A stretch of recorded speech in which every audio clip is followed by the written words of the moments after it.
serio que pensabais que no iba a haber capítulo hoy? No, hombre, que va, aquí está el tío Miguel, por supuesto, que llevo una semana preparando el capítulo. Así que bueno, lo primero es, si os parece bien, le damos al like y así nos olvidamos de darle después. Bueno, si alguien quiere ver el capítulo y le parece mejor hacerlo al final, pues adelante. A ver, voy por partes. Lo primero, tengo novedades. O sea, tengo novedades porque voy a hacer una serie de cambios. Mi idea es sobre todo intentar, pues, hacer algo distinto. Hacer algo distinto significa acercaros un poco más el producto a vosotros. Ya sé que virtualmente estamos como un tanto separados, pero bueno, ahora os cuento un poquito y ahora a ver qué os parece las ideas. Por otro lado, a ver, os cuento. He querido llevarme a estas Sonus Faber, a este modelo en concreto, contra las cuerdas. ¿Por qué? Muy sencillo. Porque, como bien sabéis, se hizo un capítulo anterior que era de las hermanas menores, las más pequeñitas. En este caso, estas son las siguientes. En ese capítulo recordaréis que se habló de ellas a nivel técnico, entró el ingeniero, hubo incluso una entrevista con Sonus Faber, con lo cual toda esa parte, digamos que ya está hablada. ¿Por qué? Porque para toda la serie Heritage, bueno, pues básicamente viene a ser lo mismo. ¿Qué he hecho? Muy sencillo. He cogido y en este caso he querido llevarlas a un extremo o llevarlas contra las cuerdas. Para ello, he pensado que para que no hubiese excusas, tenían que tener su mejor contexto. Su mejor contexto significa una sala adecuada. Le di 2 vueltas la semana pasada a la sala junto con José Almagro para dejarla bien. Y luego una amplificación adecuada. No quería pecar de hacer una amplificación de tipo válvulas y que de alguna forma se me quedase esto escaso o cortito y que de alguna manera la caja no se expresara como puede hacerlo. Así que lo que hemos hecho ha sido preparar ese ambiente, que no haya excusas, que la caja se defienda y a partir de ahí dar 5 cortes de audio. Esos 5 cortes de audio que tienen copyright vais a ver que de alguna forma me desmonetizan el canal.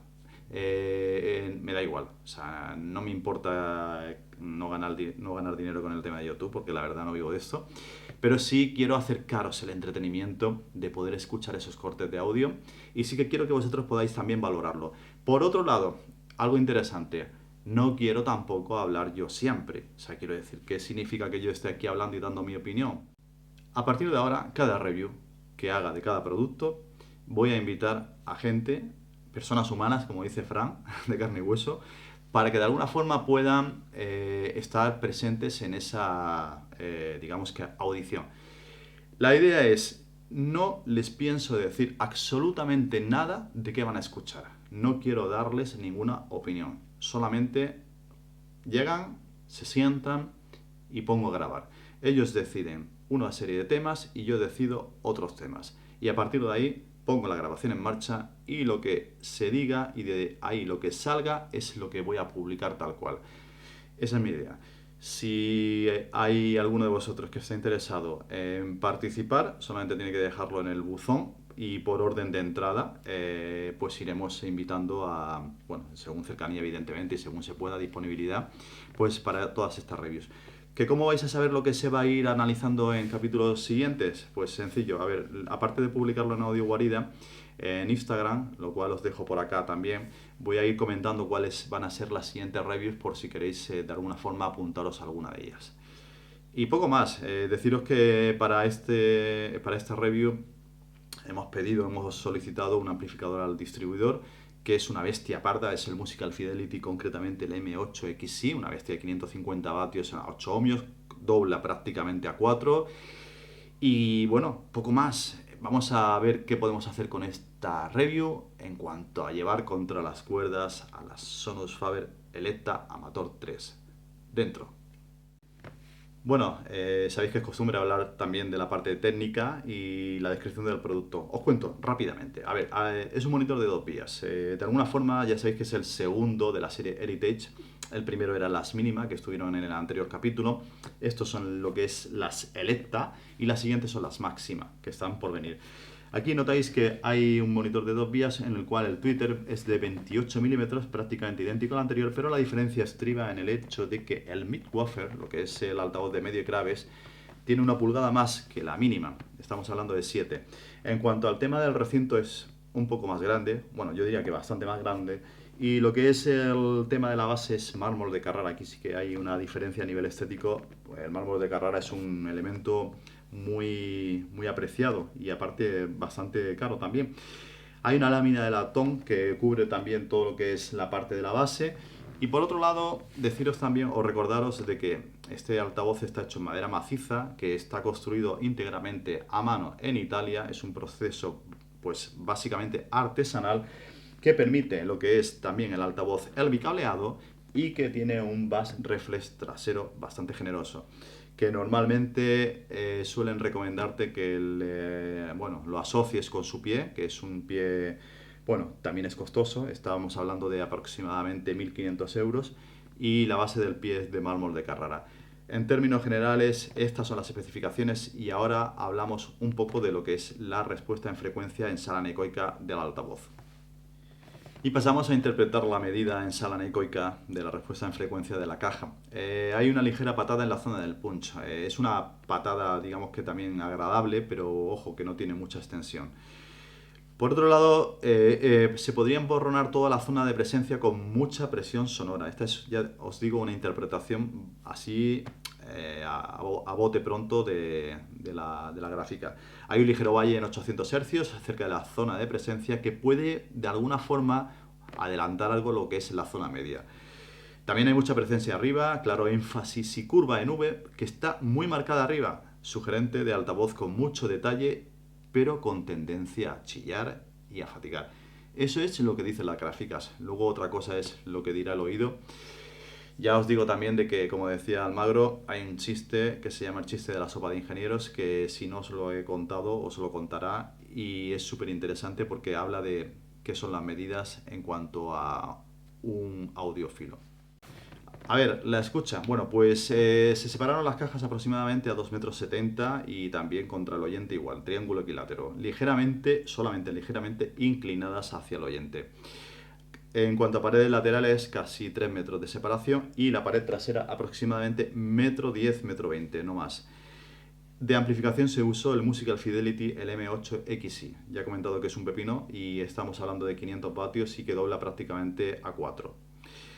De cableado se usó Vandal Hull de Wind MK2 Hybrid y de Streamer DAT se usó un Marantz, concretamente el NA6006. Como podéis comprobar, se hizo todo con el tema del propio DAC del Marantz. Bueno, a partir de aquí vamos a pasar ya directamente a lo que son los 5 cortes de audio. Y cada vez que os pongo un corte de audio os contaré mis impresiones. Tened en cuenta una cosa, que esos cortes de audio fueron los que escucharon los invitados. Yo primero haré mis apreciaciones de cada corte de audio y luego ya pasaremos directamente a ver cuál fue, digamos, su opinión o la opinión de cada invitado. A ver qué opinaron. Dentro corte 1.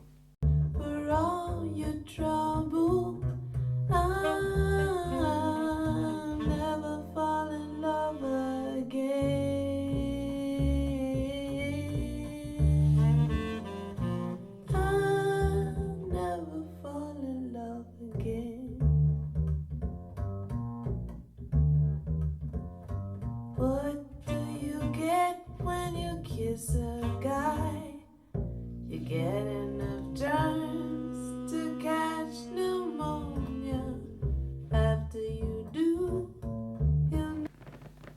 Toc, toc, toc. A ver, el tema que ha sonado, pues a ver, una maravilla en cuanto al tema de la voz. O sea, se sale con unas texturas riquísimas, o sea que la voz verdaderamente se mantiene en el centro, la puedes vivir, la puedes ver como algo natural. Lo que es el tema de a nivel holográfico, se ubica cada instrumento con una separación, con un aire tremendo. La verdad es que es un tema espectacular y así lo comentaron también. Bueno, no voy a decir nada. En cuanto al tema de cómo fueron lo que es el saxo y el contrabajo, pues perfectos. O sea, se pudieron de alguna forma delimitar cada uno por separación, sin contaminación. O sea, lo que es el tema sonó espectacular. Muy, muy bien. En este caso considero una nota increíble. Pasamos al siguiente.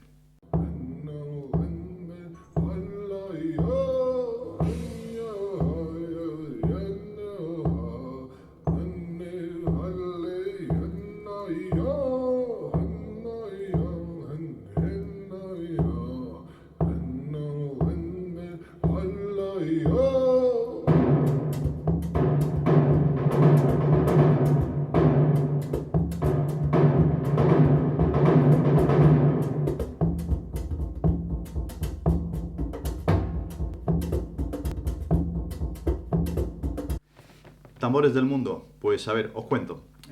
Normalmente estos tambores suelen ser golpeados con la palma de la mano, con los dedos. Son altavoces son tambores hechos en madera y lo que tienen de alguna forma así como resaltable es el hecho de que tienen cantidad de armónicos. O sea, cuando tú los golpeas, notas como el recinto, como lo que es la madera, como lo que es el propio material queda, digamos que suspendido durante mucho tiempo y puedes percibirlo. Luego, por otro lado, que eso se nota en la grabación, también pueden llegar a tener una crudeza brutal cuando lo golpeas con fuerza. El impacto de alguna forma se dejó percibir perfectamente en todo lo que es la grabación cuando así lo requería, pero lo que fue súper interesante fue a nivel holográfico, como cuando las percusiones, por ejemplo, se daban en cada una de las ubicaciones, se hacía, pero si tenía que aparecer en el centro, se ubicaba en el centro, pero ya te digo, de forma contundente. Con el tema del volumen, cuando se le apretó lo que es digamos que a nivel de alto SPL, mantuvieron la compostura y no se arrugaban para nada, o sea que estuvo muy bien. Pasamos al siguiente tema.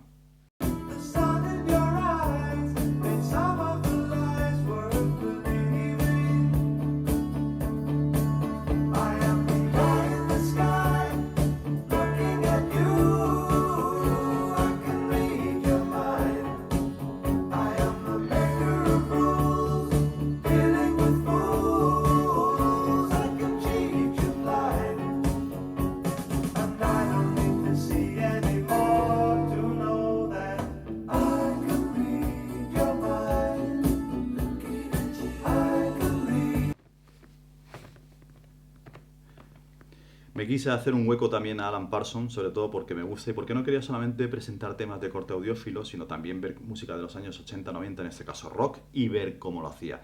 La verdad es que muy disfrutable, fueron temas que de alguna forma, pues mira, la batería estuvo muy bien recortada, lo que a nivel rítmico la verdad es que se pudo disfrutar bastante, una sensación de inmersión total dentro de lo que es la grabación.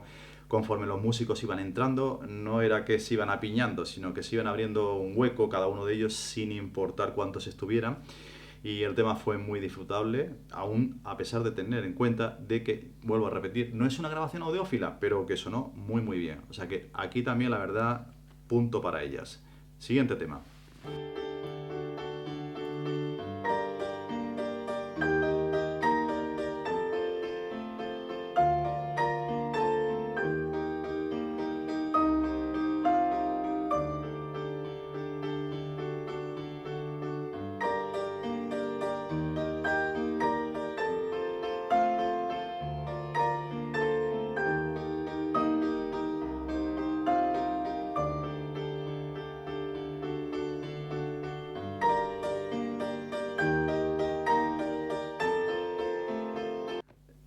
Wim Merten, recomendación de Pedro Ponce, por cierto, gracias.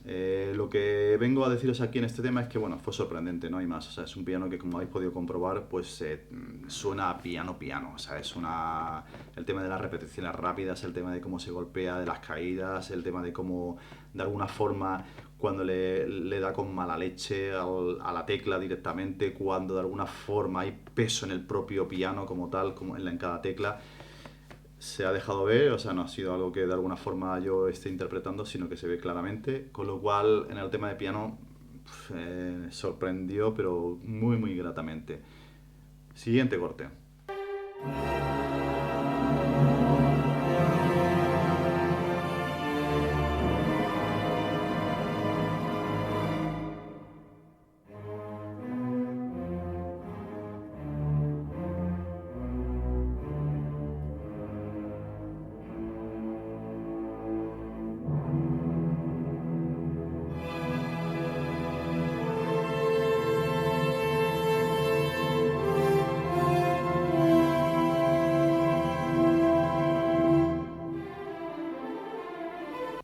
A ver, esta fue una decisión de Gaby, ¿vale?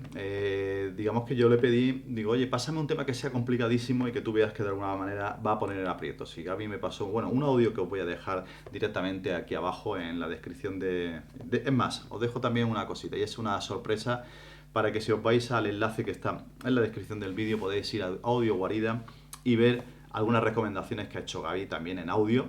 Y también he sacado las fotos de estos temas para que también podáis comprometer a vuestros equipos. Bueno, pues hablando de lo que ha pasado aquí.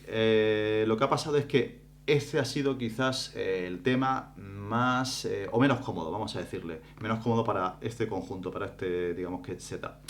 ¿Por qué? Porque, claro, aquí entraron masas orquestales de alguna forma que pusieron en aprietos al conjunto, pero sin embargo, no lo hizo para nada mal. Como habéis podido ver, han sido capaces de aguantar bien la alta presión sonora, han sido capaces también de no perder la compostura.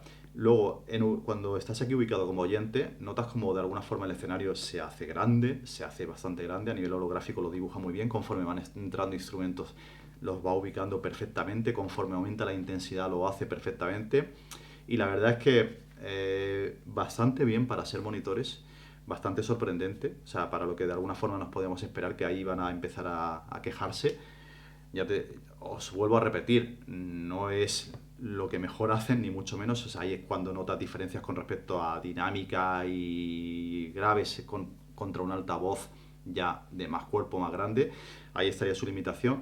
Pero, sí señor, han sabido por lo menos defenderse de este ataque tan comprometido. Y pasamos ya a la siguiente parte, una parte muy entretenida. Os cuento. Tengo dos invitados. Hoy tengo dos invitados. Uno, Manuel Fernández. Manuel Fernández tiene mucha experiencia en el tema de lo que es el sector, ya no solamente por los años que lleva, pues como cualquiera de nosotros, o sea, no sé si llevará 25, llevará 30 aproximadamente. Ha pasado por cantidad de conjuntos, ha estado en todas las ferias, como ya te digo, como cualquiera, evidentemente, de los que estamos aquí. Pero tiene algo también muy bueno, y es que ha colaborado con distribuidores a la hora de pues, hacer pues, arreglos para posicionar las cajas, para lo que es la acústica, tiene un oído muy parecido a lo que normalmente suelo también verme yo reflejado, o sea que le gustan las cosas que son refinadas. Y bueno, le invité, le dije siéntate y a ver qué te parece. No le di más especificaciones, no le di más datos, él ya conocía evidentemente de sobra lo que son los modelos de Sound of Faber. Sí que es cierto de que, bueno, tenía expectativas puestas en ella, pero claro, podía perfectamente haberme dicho lo que hubiera querido. Yo le puse la cámara, no dije nada y dejé que se expresara. Es una persona que políticamente es muy correcto, lo dirá todo de forma educada, pero si te tiene que decir algo te lo dirá entre líneas. Así que ahí lo dejo. Dentro Manuel. Pues en relación, a ver, ya pensando en las mínimas amateur, me gustaron bastante. De hecho, quizás para una sala pequeña, una sala quizás comprendida entre 10 o 12 metros, poco te iba a faltar. Pero es que resulta que estas, las Electa, la sensación que te produce en primera instancia es que no te falta de nada. Es una caja que, si bien los que llevamos algunos años en esta afición hemos escuchado un poquito de todo y recordamos los diseños anteriores de Sound of Faber, pues quizás antes eran más imperfectos, pero con, llamémosle, un poquito de magia, un poquito de cierto color, de cierto toque, que estaba muy bien. Para mí estas cajas son, entre comillas, muy perfectas. Lo hacen bien todo, tienen una buena dosis de transparencia, tienen una buena dosis de separación. Es unas cajas que te piden separarlas bastante, te dibujan una escena muy bonita y muy precisa. Y me ha sorprendido también el manejo de potencia que tienen, no se arrugan. Son unas cajas que son capaces de manejar bastante potencia y no se echan atrás. Siguen disparando una buena escena musical, con muy buena separación, unos timbres muy correctos. Quizás no se parecen tanto al recuerdo que tengo anterior a Sound of Faber, pero igualmente, con los tiempos que corren, me gustan muchísimo. La verdad que están muy, pero que muy bien. Siguiente. Pues el siguiente invitado es Pedro Ponce. Un poco más delicado. Voy a explicar por qué. Pedro Ponce es amante de la escuela antigua de Sound of Faber. bueno, lleva más tiempo que incluso nosotros, o sea, que en mi caso, porque creo que llevará aproximadamente, no sé si cerca de 40 años. Perdona, Pedro, porque voy a decir tu edad. Por otro lado, el tema está en que él siempre ha considerado de que Son of Faber era una cosa en la época de Franco Zeppelin y que ahora es otra. No vino muy ilusionado, para nada. O sea, no vino con la idea de que se fuese a encontrar ese Son of Faber de antes. No quise decirle nada, no quise adelantarle nada, solamente le pedí que me dijera, pues eso, le puse yo los tres temas y él me puso los siguientes. Y a partir de ahí, os digo una cosa, Pedro es, bueno, tiene algo bueno y algo malo, y es que te dice a la cara verdaderamente lo que piensa. Dejé la cámara y le prometí que no iba a cortar absolutamente nada de lo que comentase. Me daba igual, no era lo que yo iba a opinar y tampoco pasa nada. O sea, esto es lo que comentaba. Se trata de ser honesto. Así que, dentro Pedro. Vamos a ver, mi amigo Miguel me ha traído aquí a esta sala para que intente dar mi opinión sobre la Electa Amateur 3. Y para mí yo no quería venir, la verdad es que no quería venir porque yo soy muy de Son of Faber y soy muy de Son of Faber para mí de la época buena, bueno, de la época buena, de los principios de Son of Faber. Tampoco sé muy bien la historia, ni me importa, porque yo lo que valoro es el sonido. Y he tenido pues muchas, he tenido pues la Signum, he tenido las Electa Amateur 2, he tenido las Concerto Gran Piano, las Concerto que las tengo actualmente, tengo las Mínima Amateur Vintage. Yo soy muy de Son of Faber. Y me dice Miguel que venga a escuchar la Son of Faber Electa Amateur 3. Bueno, pues esto no son unas Electa Amateur 2, no son unas Electa Amateur 2 mejoradas. Esto no tiene nada que ver con la Electa Amateur 2. Para mí no tiene nada que ver. De hecho, la Electa Amateur 2 no es mi Son of Faber preferida. Para mí mi Son of Faber preferida es la Mínima Amateur. Pero la Electa Amateur 2 es una caja que me gusta mucho, pero no es mi Son of Faber preferida. Pero esto no es una Electa Amateur 2 mejorada. Esto es otra historia. Esto no tiene nada que ver con la Electa Amateur 2. Es otro tipo de Son of Faber. No sé si es en la época actual de Son of Faber, no la conozco mucho. No sé si se parece más a la Electa, a la época actual, pero no es una Electa Amateur 2 mejorada. Para mí es otra historia, no tiene nada que ver. Para mí esta caja es mucho más refinada que la Electa Amateur 2, para mí muchísimo más refinada. Característica de esta caja, pues para mí es la sutileza. Es una caja súper sutil. Los instrumentos los trata con cariño. Y el piano, que es para mí uno de los instrumentos más jodidos de reproducir, pues lo hace perfectamente, lo hace perfecto. Para mí es una caja súper refinada y trata los instrumentos con una sutileza que yo no he visto en la Electa Amateur 2. La Electa Amateur 1 no la conozco, que también tengo que decir que hay mucha fama con la Electa Amateur 1. Yo con la Electa Amateur 1 creo que no había nacido todavía. No, a mis 28 años pues no había nacido todavía. Pero a mí me ha encantado, Es una caja que me ha encantado. He escuchado, bueno, las grabaciones que he escuchado, pues unas que me ha puesto Miguel de Tok Tok, luego he estado escuchando canciones mías que tengo cogidas por la mano, por ejemplo, pues de Pink Floyd, Mother, que es una canción que me vuelve loco. Para mí ha sido impresionante esa canción. Luego ha habido una pequeña que yo se lo achaco, porque la caja me ha parecido excepcional, se lo achaco un poco al rodaje, que es, por ejemplo, la canción de esta de Nirvana, del Unplugged, la última de donde durmiste la última noche, algo así, no, tampoco sé muy bien. Que para mí le ha faltado un poco de mala hostia a la caja, pero porque el Kurt Cobain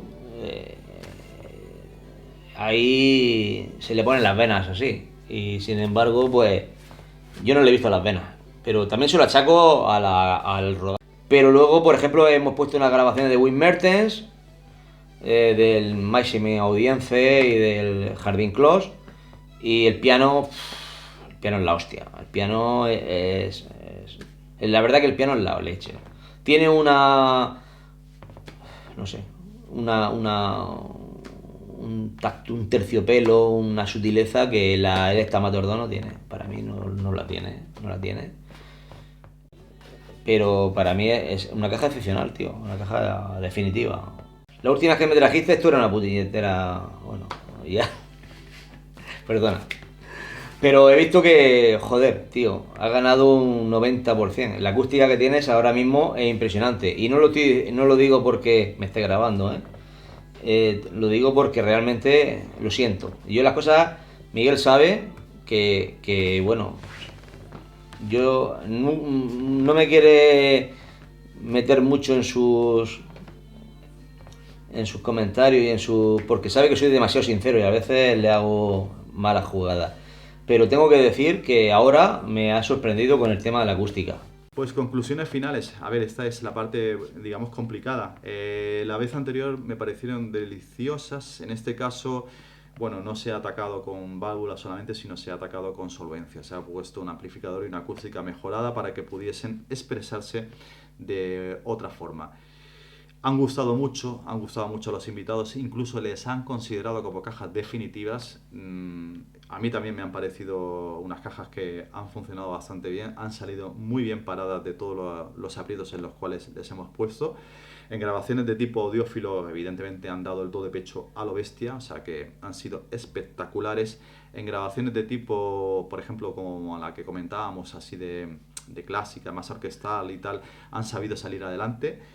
No se han arrugado excesivamente, de hecho lo han hecho muy bien, pero claro, bueno, un poco por definirlas, diría que es una caja refinada, pero trayéndose esa huella acústica de antes, o sea que suena pues eso, a una caja pues con todo lo de anterior, más la I+D+I que han aportado a lo largo de estos años. En cuanto al tema de lo que es puntos negativos, pues entramos aquí en lo de siempre, el recinto como tal, el monitor no deja de alguna forma, o lo que es su propio diseño, no deja bajar a unos graves que son de graves profundos. La dinámica evidentemente tampoco se puede comparar a la de un monitor de, como diría Fran, de gorila macho. Y bueno, tenemos esas limitaciones. En cuanto al tema de lo que es la segunda limitación, también importante evidentemente es el precio. No todo el mundo puede de alguna forma ni quiere gastarse lo que cuesta un monitor de este tipo. Algunos las pueden considerar sobrevaloradas y etcétera. Ahí no vamos a entrar porque esto es una cuestión de cada cual. Se puede comprar un monitor de este tipo porque le guste Sonuffaber, porque le guste cómo suena, porque le guste pues, en general todo. Igual que se compra un iPhone porque le gusta, y luego por otro lado hay móviles que son más baratos, o sea que tienen las mismas prestaciones y bueno, no tienes por qué comprarte un iPhone o no tienes por qué comprarte un móvil barato, cada cual que decida la compra que quiera hacer, y aquí no voy a entrar, pero sí que es cierto de que evidentemente un hándicap es el tema de lo que es el precio y más si incluyes lo que son sus pies. Pero como veis, no ha dejado a nadie indiferente, han gustado tanto a nivel estético como a nivel sonoro en términos generales. Bueno, nos vemos en la próxima, que por cierto os invito a escuchar las Elysian 4.